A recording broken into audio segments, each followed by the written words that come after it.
Hey, it's the Comedians Uncorked podcast, and time once again for Question of the Week, Mr. Tony Gaud. All right. What do you got for us? I think this is a good one. It's very simple, Okay.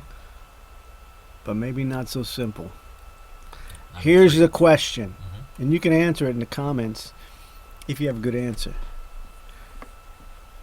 How do you write a joke? What is your process? I give up. How do you do it?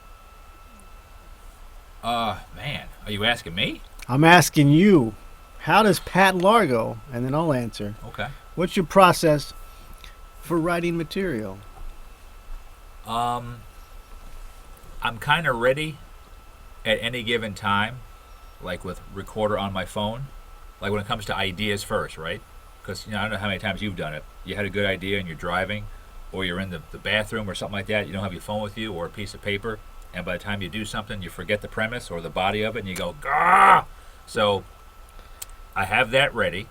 When I get the premise, I'm usually a home type of guy. I like being at home with my yellow pad, or like a nice big piece, like a notebook. I have like 4 or 5 different spiral notebooks at home, and I have different types of jokes in different notebooks. So you divided it up already, like category-wise, into different notebooks? Yes, I'll have like say clean jokes, dirty jokes, but I'll also have, it could be just like, I have like some categories like relationships, so that's all just relationship material. It could be any type of relationship stuff, or even stories of other relationships from people. Like say, the topic of sex jokes. It could be just work jokes. So I like to keep them all, because I hate when I have to go back and I want a certain joke, and I go, and I've got a ton of papers and notebooks, and I go, where did I put that joke? Well, now, So I try to do that. Do you prefer? So you write it all out. Yes. Even, yeah. Do you prefer writing it out, or do you transcribe it after you've recorded it sometimes, that kind of thing? Yes. Into those notebooks? Right. If I say it totally verbatim, A to B, and I'm done, like sometimes I'll do the whole thing and I'll transcribe it like that, and then work and massage it with stuff, or at least get the body of the joke on a recorder, or even just write it down and then work on it later. But I like to write every word down. Like, I love pen on paper, because it seems sometimes it makes it, your mind. No, it does. It does click with Right? your memorization. It's better. that, or That's like a fact. That's actually. Is it a fact? Oh, yeah. all right, yay. But I like that, because sometimes it adds to the joke. Like one, I always tell people, once your hand and pen touch paper, it'll go by itself, and just let it go. Something will happen. And sometimes you'll come up with something even funnier, or a different premise or angle of the joke, and you go, okay, I like that, and just keep writing. So it could be, one joke can be a whole page, and then I'll go back and try and shorten it. Edit it down. Yeah, unless I'm doing a story with jokes. That's a whole different thing. But just a regular joke, I might have a whole entire page of stuff, and then whittle it down to maybe a 15-second, 12-second joke or something, maybe. Well, now, are you going into the, like, do you wait for material to hit you? Do you be inspired by something you saw or heard or thought of? Or do you actively sit down and write? Or do you have like a particular theme in mind that you're trying to get after? A little. I was gonna say both, but mostly when something hits me. I'm not good at, and I need to work on it, because we talked about this, of literally just sitting down every day. I think Danny Johnson talks about it. Yeah. He wakes up first thing in the morning after he puts water on his face. He sits down for an hour or half hour or 45 minutes and just writes anything. Yeah. So I gotta get better at that. But that's where I talk about when it comes to the phone recorder or having a pen nearby, because usually it's in the car. But something just hits me, or just something like I talk to myself a lot. So I talk to myself, like, people must think I'm on a Bluetooth or something, because I'm in my car, and sometimes I'll just say something, and I go, hang on a second, this could be something, and I got to write it down right away and try to remember it. But I'm more of it comes to me, like, or I'll see something on TV or hear something, or someone says something, more observational in stores, and then write it down and go. Yeah. I notice your material is definitely more observational. It's really capturing like what's going on pop culture wise or social wise. Yeah, It's yeah, like you're very yeah. in tune with that more with your material. So Uh, it seems like it's always it's it's yeah. very present for the Thanks. most part. Yeah. I'm usually kind of quick. Like when it comes to my style, like I like to keep it. I'm not. I do more of my stories now, like since my mom passed and everything. So I'm doing more family stories, and Hmm. sometimes almost improv right there on the stage. But I feel comfortable because I know the stories. So Yeah. I'll add a couple of punchlines or a couple of little fudged punchlines, but it works with the audience. But usually I'm like, yeah, I like not like a one-liner guy, but I am more kind of set up, Yeah. couple extra words, hit them with a punchline. So like every maybe 7 seconds, 8 seconds or so, give or take, I want laughter, Yeah. give or take. So I'm trying to do it. But yeah, you're right. Thanks, I appreciate that. Yeah, I'm trying to look at everything from the outside, looking in at people or stories or how people do things or why they're doing that, Yeah. and it seems to be good though. But yeah, that's kind of what I do though. Yeah. Okay. Cool. And what Cool. about you? Me? Well, my comedy, unlike Pat's, it's not about everybody else. It's about me. Mm.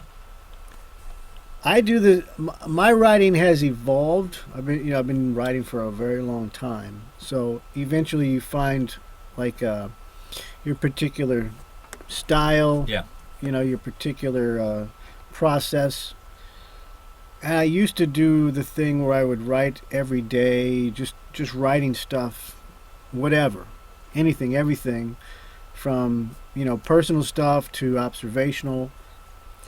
But as I got along, I started to develop my process better. I started to hone in on what I was trying to say, because eventually you'll figure out that you're basically trying to express your opinion, your perspective Yeah. on something. So and that has to coincide with your stage persona. So that's what it does. Mine is about how I see the world, and I take on more a social aspect, and I do a lot of personal stuff. I tell personal stories. I'm not so much into like the pop culture stuff. Like I can do those jokes, but I would rather develop material that I can say at any time, any year, Right. any stage, and people are going to be able to connect to it because it comes from a personal space. It's about an experience. It's not about uh, a product, which is cool. And one of the reasons I don't do that much stuff like that is because so many people do. You don't need my take. You've already got it somewhere. And I'm following it. So really, nothing too time sensitive is what you're right. We're just I try to right. avoid the time lock because then you put Yeah. you put An an expiration. expiration date Yeah. on your material. Right. You start referencing certain things. That's like some of my material. I can go back. I've actually gone back and reworked it Yeah. and just changed the technology. The joke still works because at the core, that's the main thing. Is at the core. Is this joke funny? Is it relevant? Right. It's more important for me for it to be relevant to whoever's listening to it than for it to be over the top, hilarious because it referenced the iPhone. Right. Right.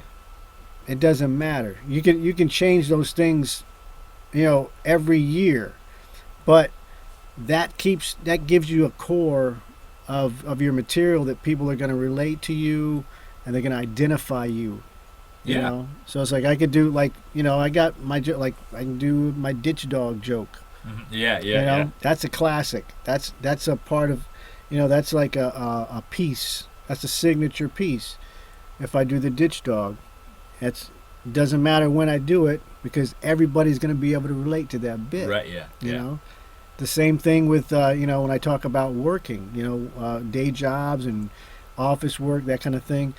That's from experience. I'm talking from my own personal experience, but I'm also relating it to everybody who's ever worked in an office, whoever's taken a break out on the loading docks. Yeah. Yeah. So Yeah. Yeah. so But yeah, I mean, I write and a lot of it at this point, like I try to direct it towards a theme for like the new material for the new hour, that kind of thing. Mhm. You know, I have a particular show I'm trying to build right now, Okay. but I'll start off with as much of it written as I can.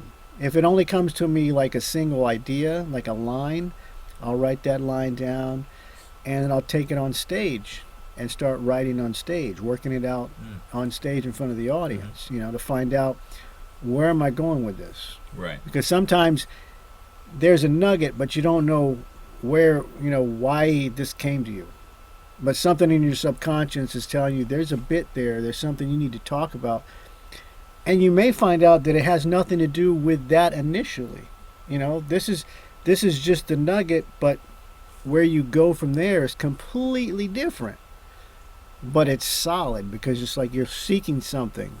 And I got not really a two-parter, but I have a question for you. But it's true about, I think, when it comes to the joke. There's really no rules per se to joke writing. Like it's you're the Dr. Frankenstein, so to speak, Yeah. and you just mix and match parts, and you can just do things. It's your material, your joke. Just it doesn't have to, like Nick Sortson said, the joke doesn't have to be real. No, It no, just it has has to be funny. Yeah. So That's why they have the Laugh Lab. exactly, 'Cause you're, right? you're experimenting. Monthly Yeah. at the New World Brewery in Tampa. Check it out. Did you ever just improv something on stage, not go up like you said with the line and work with it? Did Oh, you yeah. just do your material, and maybe the while the audience is laughing at Oh, the yeah. joke, you just thought of something to go with it, or something that could go along with the joke, right there and then and there, and just said Oh, it, yeah, and yeah. it killed it, and you're like, wow, okay, Yeah. I'm going to add this now to Oh my... yeah, yeah. I mean, Okay, that's- cool. You have to. I mean, Yeah. that's the thing. It's like the thing about stand-up comedy and your stand-up routine is it's a living thing. Yeah. It's never done. The only time is it's done is when you've captured it on film, you've videotaped it, and that's it. And you're not going to change it from there. But other than that, I mean, that's just like it's like a musician, a band. They're playing their album in a live concert. Then they go off, you know. Hmm. Then they have a friggin' jam session. That's not part of the album.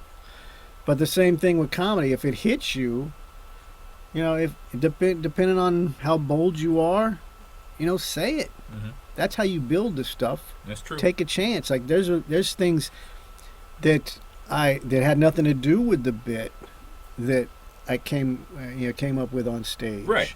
Just because of the moment, you know, Correct. something clicks. So if you think of it and it's, you know, you think it's funny, you're the comedian, you're in charge of that show.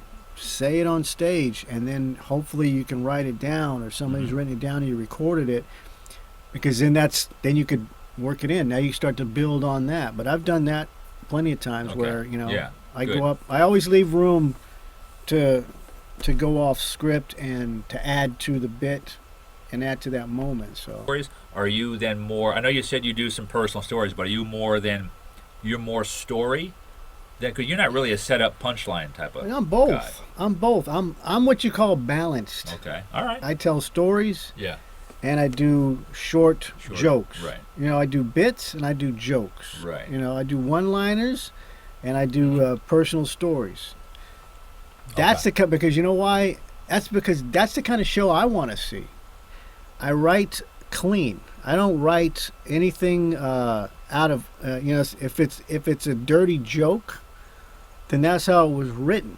Right. You know, it's like if it becomes dirty on stage, then that's what it is. Yeah. But when I write it, I write the joke. I write where it's going to be funny, and I test that out, Mhm. and then I build around that. Chris Rock, where he would Wow. go up with his notebook and he would read his material, and he would just read the jokes, just to see if it works, see if the words work. Right. If you're getting laughs just by reading it, you're off to a good start. Yes. If you have to hide the joke in volume and in clowning, then it's not a fucking funny joke. Rewrite, Okay. you good. know. Good. But that's how you Yeah, measure wow. it, because you can build around what's funny.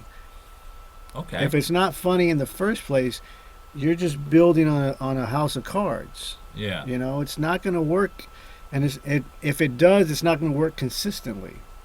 You know. Wow, that's pretty. All right, that's good. Yeah, and I love knowing how different people do that, like Chris Rock. So I kind of feel good because when I did your open mic, and thank God you put me up last. So I literally went up there, folks, with stapled pieces of paper of jokes that I've typed on computer. Literally, probably some for 20 years old. Some of them were not time sensitive. I could still use them. Yeah. But I literally told the audience, I'm going to read these because they have not seen the light of day. And I don't have progressive lenses. I'm very nearsighted, so I've got the sheet literally up to here. It's a dark club, and I'm going like this. I love to lick the fingers and do the next page and go, all right, how about this one? Yeah. And I just read it.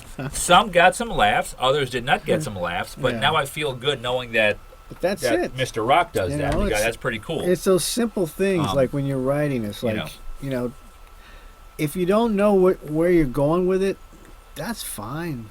Just write. Because eventually you're going to uncover what you really have to say. All this other stuff is just you getting comfortable with the idea of saying your own truth. Literally. Right. That's all it is. It's like all the stuff that True. you write down before you get to the joke. That's the garbage in your head. That's the garbage in your head that's in the way.